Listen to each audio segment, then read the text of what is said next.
Welcome to horror studio. ये कहानी एक सच्ची घटना पे आधारित है। बस इस कहानी में जगह के बारे में नहीं बताया गया है। ये कहानी उस बच्ची की है जिसका नाम सोनम था और वो 16 साल की थी और एक प्राइवेट स्कूल में पढ़ती थी। उसका 11th का फाइनल एग्ज़ाम चल रहा था। सोनम अपने क्लास की इंटेलिजेंट बच्चों में से एक थी। वो हमेशा अपने एग्ज़ाम में अच्छे परसेंटेज लाती थी, पर इस बार ऐसा नहीं हुआ। 11th के फाइनल एग्ज़ाम में वो फ़ेल हो गई। जब उससे पूछा गया तो उसने एक ऐसी बात बताई जिसे सुनकर सारे लोग हैरान हो गए। सोनम ने बताया कि जब उसके 11th के फाइनल एग्ज़ाम चल रहे थे तो एक लड़की रात को उसके नोटबुक्स मांगने के लिए उसके कमरे में आती थी, ये कहकर कि उसकी भी 11th के एग्ज़ाम चल रहे हैं और उसके सारे नोट्स बुक उसके सौतेली माँ ने जला दिए हैं और वो बुक्स उससे जल्दी वापस कर देगी। वो पहले इंग्लिश के नोट्स बुक ले कर के गई पर वापस नहीं की, और जब वो दूसरे पेपर के सब्जेक्ट्स लेने के लिए आई तो सोनम ने उससे पूछा कि वो मेरे इंग्लिश का नोटबुक क्यों नहीं लाई। तो उस लड़की ने उससे माफ़ी मांगी और इस बार बुक वापस करने का वादा किया।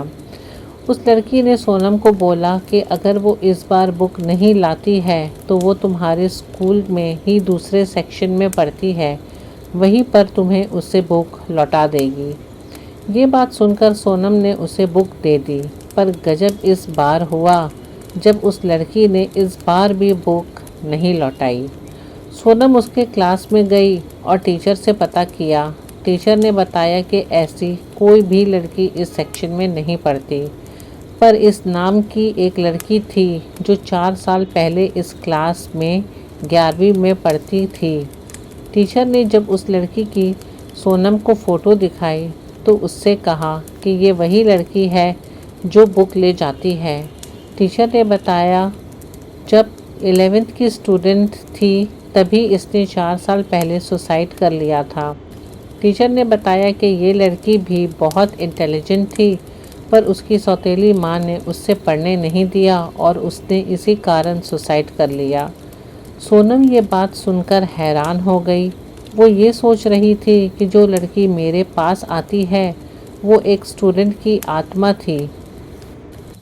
सोनम काफ़ी परेशान रहने लगी। उसे हर वक्त वो लड़की उसके रूम में दिखने लगी। सोनम डरी डरी सी भी रहती थी क्योंकि सोनम को ये पता था कि वो एक आत्मा है, लेकिन उस आत्मा ने कभी सोनम का नुकसान नहीं किया और वो हमेशा जब भी सोनम की तरफ देखती तो उसके आँखों में एक इच्छा ही हमेशा झलकती थी कि जैसे उसकी कुछ ख्वाहिशें अधूरी रह गईं। सोनम को उस लड़की से बात करना बहुत अच्छा लगता था, तो सोनम उस लड़की की आत्मा से अक्सर बात किया करती थी और उससे अपनी पढ़ाई की हर बातें शेयर किया करती थी। कुछ वक्त ऐसे ही चलता रहा।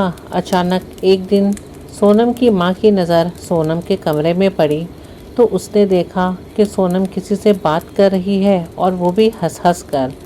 सोनम की माँ उसके पास आती हैं और उससे पूछती हैं कि सोनम, ये तुम किससे बातें कर रही हो हंस हंस कर? यहाँ तो कोई भी नहीं है कमरे में। तो सोनम कहती है, माँ, मुझे जो दिखाई दे रहा है वो आपको नहीं दिखाई देगा। यहाँ मेरी दोस्त है जो मेरे साथ मेरे क्लास में ही पढ़ती है और वो मुझसे और मैं उससे अपनी सारी बातें शेयर करती हैं। माँ को ये चीज़ कुछ अजीब लगी क्योंकि सोनम 16 साल की थी तो वो छोटी बच्ची भी नहीं थी। सोनम की माँ ने जाके सोनम के पिता को ये बात बताई तो उसके पापा भी चौंक गए और कहने लगे कि लगता है कि कोई आत्मा जो मेरी है बेटी के साथ रह रही है, ये लेकिन बिल्कुल भी ठीक नहीं है। आगे चल के कहीं ये सोनम को नुकसान ना पहुंचा दे। ये सोचकर सोनम के माता पिता काफ़ी परेशान हो जाते हैं और दूसरे दिन सोनम के पिता अपने पापा को ये बात बताते हैं। तो सोनम के दादाजी उन्हें एक तांत्रिक के बारे में बताते हैं और कहते हैं कि तुम वहाँ चले जाओ, कोई ना कोई हल ज़रूर निकल जाएगा। सोनम के माता पिता उस तांत्रिक के पास जाते हैं और सोनम के साथ हुई हुई सारा हाल बताते हैं। तो उस तांत्रिक ने भी यही कहा कि जिनकी इच्छा अधूरी रह जाती है उन्हें मुक्ति नहीं मिलती। लेकिन मैं यहाँ पे ये भी चीज़ देख पा रहा हूँ कि ये जिस भी लड़की की आत्मा है वो आपकी बेटी को किसी भी किस्म का नुकसान नहीं पहुँचाती, तब फिर परेशानी की क्या बात है। तब सोनम के पिता ने कहा कि परेशानी की तो कोई बात नहीं, लेकिन किसी इंसान के साथ किसी आत्मा का रहना ये भी तो अच्छी बात नहीं, क्योंकि वो लड़की है, कल को उसकी शादी करेंगे, वो अपने घर जाएगी, तो हो सकता है कि वो आत्मा भी उसके साथ साथ हमेशा रहे।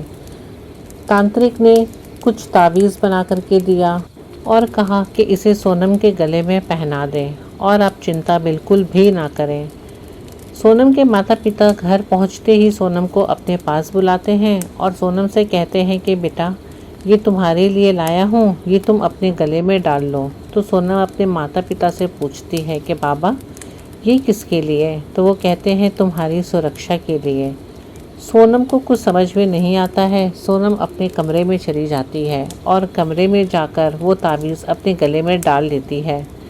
थोड़ी देर तक तो सब कुछ सही रहता है। थोड़ी देर के बाद सोनम अचानक से देखती है कि वो लड़की की आत्मा काफ़ी रोती है और बहुत परेशान होती है। सोनम उससे पूछती है, क्या हुआ, तुम रो क्यों रही हो? तो वो कहती है कि मैंने तो तुम्हारा कुछ नहीं बिगाड़ा, बस मैं तुम्हारे साथ रहती हूँ, तुम्हारी दोस्त बनकर रहती हूँ, फिर तुम मुझसे दूर क्यों जाना चाहती हो? सोनम कहती है कि मैं कहाँ दूर जाना चाहती हूँ, मुझे कुछ समझ में नहीं आ रहा। तो उस लड़की ने बताया कि ये जो तुम गले में पहनी हो ये मुझे तुम्हारे साथ नहीं रहने देगी और ये चीज़ मुझसे तुमसे दूर कर देगी।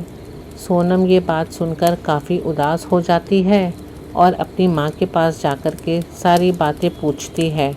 तो सोनम की माँ कहती है, हाँ बिल्कुल ठीक कहा, मैं नहीं चाहती हूँ कि तुम उस आत्मा के साथ रहो या तुम उससे बातें करो या दोस्ती करो। कहीं कोई आत्मा की किसी इंसान से दोस्ती हुई है जो रहेगी, कल को वो तुम्हें नुकसान भी पहुँचा सकती है।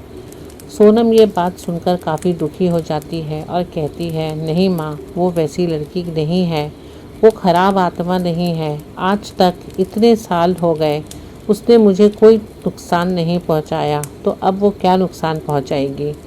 तब सोनम की माँ कहती है, ठीक है तुम्हारी बात मैं मान लेती हूँ, लेकिन तुम उसे कह दो कि वो तुम्हें छोड़कर यहाँ से हमेशा हमेशा के लिए चले जाए, तो फिर हमें इन चीज़ों का इस्तेमाल करने का ज़रूरत ही नहीं पड़ेगा।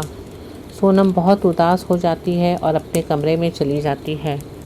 वो लड़की की आत्मा सोनम को रोता देख काफ़ी परेशान हो जाती है और सोनम से पूछती है, क्या हुआ, तुम इतनी परेशान क्यों हो, तुम रो क्यों रही हो?